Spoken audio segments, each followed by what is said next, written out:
बहुत समय पहले की बात है। एक ऐसा आदमी रहता था जो मरघट से गुजरने से बहुत डरता था। सोचो, उसके घर के ठीक सामने मरघट था।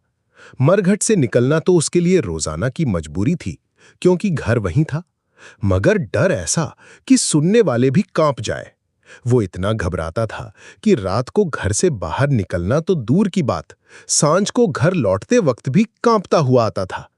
उसकी चाल में बेइजाजत कंपकंपी होती और मन में भयानक डर समाये रहता था। इस मनुष्य का भय, चाहे शाब्दिक हो या मानसिक, एक तरह की बंदिश थी। अपने घर के दरवाजे पर खड़ा होकर वो देखता कि कब मरघट पार कर वो अपने अस्तित्व की रक्षा करेगा। उसकी जिंदगी उस भय के घेरे में कैद थी। उससे कहीं बड़ा डर नहीं कि वो मरघट के पार अपने घर तक सुरक्षित पहुंचे। सोचिए, जीवन के बहुत से लोग इसी तरह के भय और चिंताओं से जकड़े हुए जीते हैं। कभी डर तो कभी चिंता, कभी अपराध बोध। इन सभी का नाश करने के लिए आदमी अनगिनत उपाय करता है। वो डर तो मिटाना चाहता है, पर डर की जगह कोई नई चिंता आ जाती है। इसी बीच एक साधु आए। उस साधु के हृदय में उस नश्वर को लेकर दया जागी। साधु ने उससे कहा, तुम चिंता मत करो, ये ताबीज लो और हमेशा बांध के रखो। इस ताबीज से तुम्हें कोई भूत प्रेत छू भी नहीं पाएगा। वो मनुष्य साधु की बात सुनकर खूबसूरत ताबीज लेकर बांधने लगा। आशंका थी कि अगर ये काम कर गया तो उसका डर मिट जाएगा। और सच में हुआ भी। ताबीज बांधते ही उस भयानक भूत प्रेत का डर उसके मन से धीरे धीरे गायब हो गया। मरघट की अंधेरी चोटियां अब उसे डराने में असमर्थ थीं। न वो रात को कांपता था, न मुस्कुराहट उसके चेहरे से दूर हुई। लेकिन वहीं उसका मन एक नए संदेह और चिंता में उलझ गया। अब वो ताबीज खो न जाए। जिस ताबीज ने उसे भय से मुक्त किया, वही ताबीज उसका नया भय बन गया। वो ताबीज के बिना कहीं निकलने पर चिंतित रहता। नहाने जाते वक्त भी ताबीज साथ ले जाता। बार बार उसे छूकर देखता कि कहीं गुम न हो जाए। उसका भय सत्य का स्थान छोड़कर नए भय में बदल गया था। ये कहानी केवल एक व्यक्ति की नहीं, बल्कि हर उस व्यक्ति की है जो डर और चिंता से छुटकारा पाने की जगह डर के नए रूप में इटसेल्फ जकड़ लेता है। जीवन में हम अक्सर अपने भय को पहचानकर उसकी जगह दूसरा भय जकड़ लेते हैं, जो गेंद की तरह उसे इधर से उधर फेंकते रहते हैं। बस खेल चलता रहता है, पर जीवन की गहराई में एक भी डर समाप्त नहीं होता। यह हमारा स्वभाव है। डर नहीं खत्म होते, केवल खिसकते हैं। यही कारण है कि लोग दीक्षा, पूजा, ताबीज, मंत्र, जप, आदान प्रदान से भागते नहीं हैं, लेकिन ये सब बाहरी उपाय फिक्स नहीं कर पाते। यहां से आगे आता है अष्टवक्र की शिक्षा। अष्टवक्र कहते हैं, समाधि के आयोजन से ही बंधन बनता है। तुझे अगर मुझसे मुक्त होना है तो पहले तुम्हें मुक्त होने की घोषणा करनी चाहिए। मैं मुक्त हूं, ये घोषणा करो, और इसी वक्त। कोई तैयारी मत करो। मुक्त होने के लिए तैयारी करना ही बंधन है। ये जो इंतजार में जिंदगी बिताना कि पहले तैयारी पूरी करूंगा फिर मुक्त होऊंगा, उसी से बंधन बढ़ता जाता है।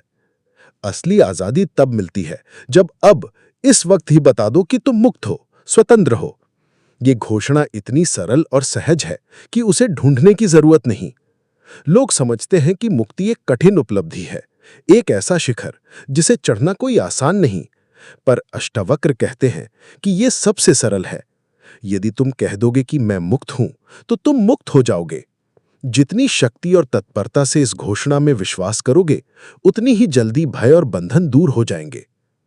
जीवन में हम बहुत भारी भरकम बोझ उठाए चलते हैं, जैसे कोई शव की लाश को एक कंधे से दूसरे कंधे पर रखता है।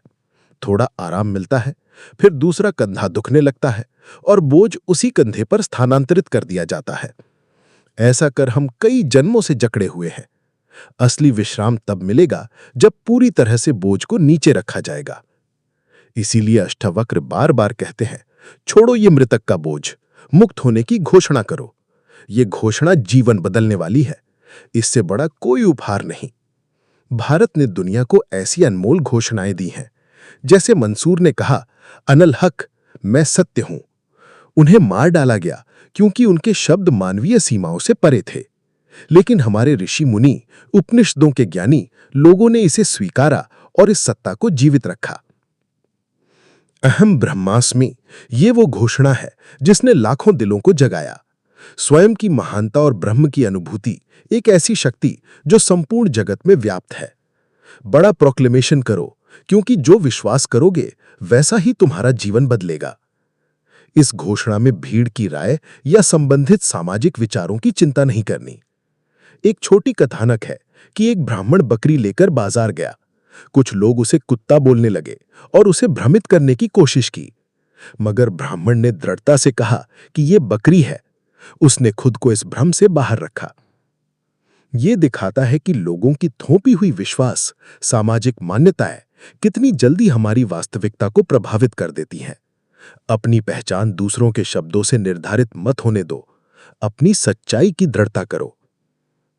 दुनिया में बहुत से लोग हैं जो तुम्हें दोषी, पापी या कमजोर समझना चाहते हैं। पंडित, धर्मगुरु, ये सभी चाहते हैं कि तुम पापी बनो ताकि उनका धंधा चलता रहे। अगर तुम दोष मुक्त समझ जाओ तो उनकी दुकान बंद हो जाएगी। ये बिल्कुल वैसा ही है जैसे कोई डॉक्टर समझाए कि तुम बीमार नहीं हो तो उसकी नौकरी चली जाती है।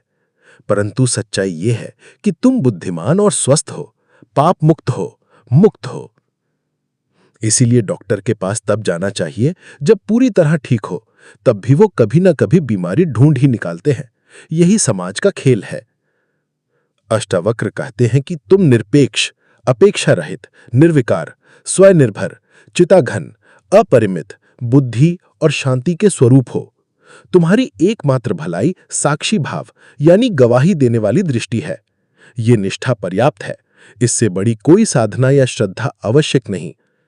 धर्म जीवन की श्रेष्ठ प्रतिभा है राजनीति की तुलना में। राजनीति में हमेशा संघर्ष, हिंसा, लालच और ईर्ष्या रहती है। धर्म विरोध करता है, अहिंसा, समर्पण और मुक्ति सिखाता है। जो लोग संघर्ष करते हैं वे धन, पद, सम्मान के लिए लड़ते हैं, पर वे जानते नहीं कि जो बिना छीने तुम्हारा है वही सच्चा है और मृत्यु भी उसे नहीं छीन सकती। अन्य सब छीन लिया जाएगा। अंतिम लक्ष्य वही है जो जन्म से पहले तुम्हारा था और मृत्यु के बाद भी तुम्हारा रहेगा। उससे मिलना सजगता और साक्षी भाव का अभ्यास है। कोई उपकरण, गुरु या कठिन साधना नहीं, केवल जागरूकता की आवश्यकता है। हम जीवन की दौड़ में इतने उलझ जाते हैं कि रुकना भूल जाते हैं।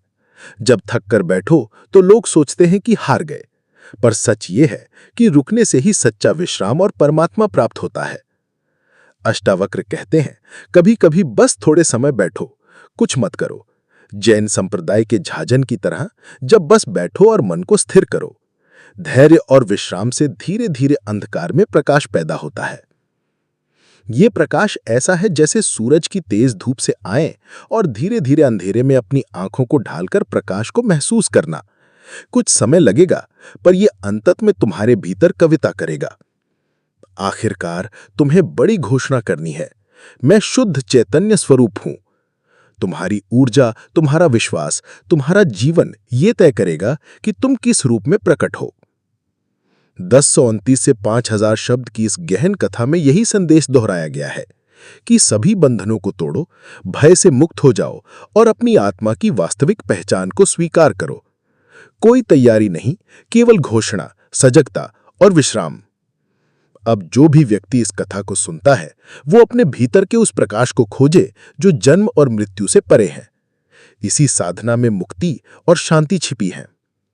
ये अंत नहीं, बल्कि एक नया आरंभ है जीवन के उस मार्ग का जो भय से मुक्त, स्वतंत्र और पूर्ण शांति को लेकर आता है।